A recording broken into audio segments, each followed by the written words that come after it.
Hi everyone, welcome to food festival channel. నేను మీ లక్ష్మిని.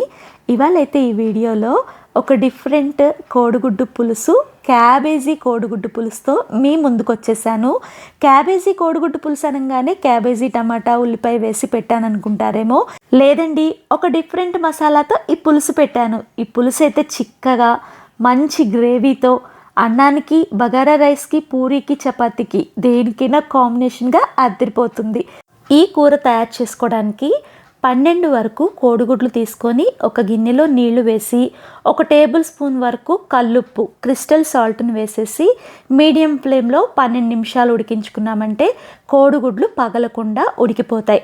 తర్వాత ఉడికిన కోడిగుడ్లలో చన్నీళ్ళు వేసేసి చల్లార పెట్టుకోండి. ఈ లోపల కూర తయారీ కోసం ఒక బాండీలో 4 టేబుల్ స్పూన్ల వరకు నూనెని వేసేసి నూనె కొంచెం వేడెక్కిన తర్వాత టేబుల్ స్పూను జీలకర్రని వేసేసి మంటని సిమ్లో ఉంచుకోండి.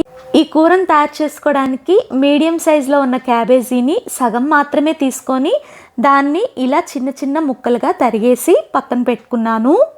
జీలకర్ర స్లో ఫ్లేమ్లో కొంచెం చిటపట్లాడిన తర్వాత తరిగిన క్యాబేజీని కూడా దీంట్లో వేసేసేయండి. 1/2 టేబుల్ స్పూన్ వరకు పసుపుని, అలాగే 1 టేబుల్ స్పూన్ వరకు క్రిస్టల్ సాల్ట్ని వేసేసి అంతా కూడా బాగా కలిసే విధంగా మిక్స్ చేసుకున్న తర్వాత సిమ్ టు మీడియం అడ్జస్ట్ చేసుకుంటూ ఒక 10 నిమిషాలు కనుక క్యాబేజీని మగ్గించుకున్నారంటే క్యాబేజీ త్వరగానే ఉడికిపోతుంది.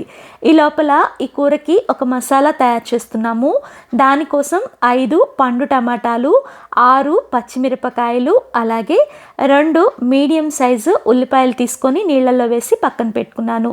తరిగిన ఉల్లిపాయల్ని ఒక మిక్సీ జార్లోకి వేసుకొని పచ్చిమిర్చిని విరిచి అదే మిక్సీ జార్లోకి వేసేసుకోండి. టమాటాలని కూడా రఫ్గా చాప్ చేసుకొని అదే మిక్సీ జార్లోకి వేసుకోండి. అలాగే ఒక 15 వరకు జీడిపప్పు పలుకులను కూడా దీంట్లో వేసి ఒక స్టార్ ఫ్లవర్, బిర్యానీలో వేసే ఫ్లవర్ ఉంటుంది కదా, దాన్ని, అలాగే ఒక మరాఠీ మొగ్గని కూడా దీంట్లో వేసేసేయండి. ఈ స్టార్ ఫ్లవరు, మరాఠీ మొగ్గ వల్ల దీనికి మంచి ఫ్లేవర్ వస్తుంది. అలాగే ఒక పెద్ద నల్ల యాలక్ కూడా వేసేసి దీన్ని నీళ్ళేమీ వేయకుండా జస్ట్ పల్స్ మోడ్లో ఒకసారి మిక్సీ పట్టుకున్న తర్వాత దీనిలో ఒక అరకట్ట వరకు కొత్తిమీరను కూడా పెట్టేసేసేయండి. కొత్తిమీర వేసిన తర్వాత దీన్ని ఫైన్గా రుబ్బేసుకోండి. నీళ్లు వాడకపోయినా టమాటాలో ఉండే నీరుతోటే ఇది మెత్తగా మెదిగిపోతుంది. ఇప్పుడు క్యాబేజీ అయితే ఒక 50% వరకు వేగినట్టు కనపడుతుంది. దీంట్లో 1 టేబుల్ స్పూన్ నిండుగా అల్లం వెల్లుల్లి పేస్ట్ని వేసేసి అల్లం వెల్లుల్లి పేస్ట్లో ఉన్న పచ్చిదనం అంతా కూడా పోయే వరకు సిమ్ టు మీడియం అడ్జస్ట్ చేసుకుంటూ 5 నిమిషాల పాటు దీన్ని వేపుకున్న తర్వాత రుబ్బి పెట్టుకున్న మసాలా మిశ్రమాన్ని దీంట్లో వేసేసేయండి.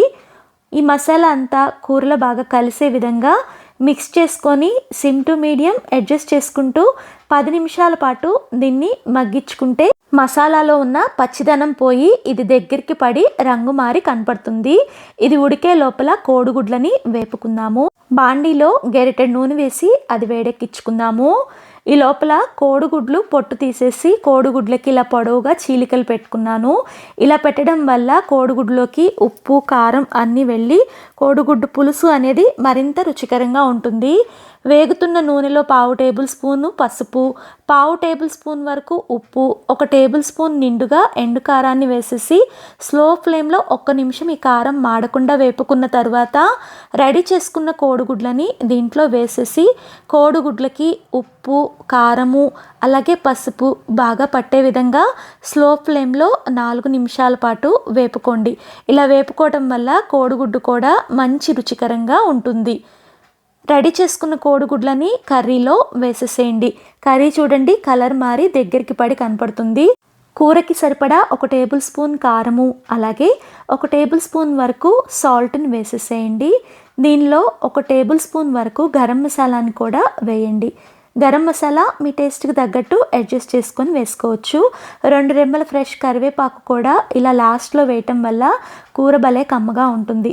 అంతా కూడా బాగా కలిసే విధంగా మిక్స్ చేసుకుంటూ 4-5 నిమిషాల పాటు సిమ్లో వేపుకున్న తర్వాత 2 పెద్ద మంచినీళ్ళ గ్లాసులు అంటే 1/2 లీటర్ వరకు నీళ్ళని వేసేసి నీళ్ళు అనేవి కూరలో బాగా కలిసే విధంగా ఒక్కసారి మిక్స్ చేసుకోండి. కూర మీరు కొంచెం పల్చగా తినాలనుకుంటే ఇంకొన్ని నీళ్ళనైనా దీంట్లో వేసుకోవచ్చు.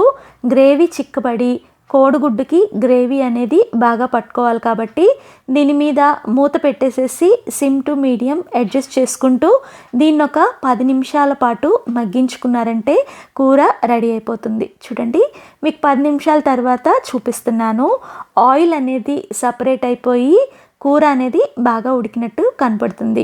గ్రేవీ కూడా చక్కగా చిక్కబడింది. ఇంకా ఇలా ఉడికించుకోవటం వల్ల కోడిగుడ్లకి మసాలా, ఉప్పు, కారాలు బాగా పట్టి కోడిగుడ్లు కూడా మంచి రుచికరంగా ఉంటాయి. మీరు కూడా ఈ క్యాబేజీ కోడిగుడ్డు మసాలా పులుసుని డెఫినెట్గా ట్రై చేసి మీకు ఎలా వచ్చిందో కామెంట్ చేయటం అస్సలు మర్చిపోవద్దు. ఫస్ట్ టైం మన వీడియోస్ చూస్తుంటే ఇలాంటి వంటకాల కోసం మన ఫుడ్ ఫెస్టివల్ ఛానల్ని సబ్స్క్రైబ్ చేసుకొని పక్కనే ఉన్న గంట నొక్కారంటే నేను పెట్టే ప్రతి నోటిఫికేషన్ మీకు వస్తుంది. వీడియో నచ్చితే లైక్ చేసి మీ ఫ్రెండ్స్కి, రిలేటివ్స్కి తప్పనిసరిగా షేర్ చేయండి. వీడియోని పూర్తిగా వీక్షించినందుకు మీకు అందరికీ ధన్యవాదాలు.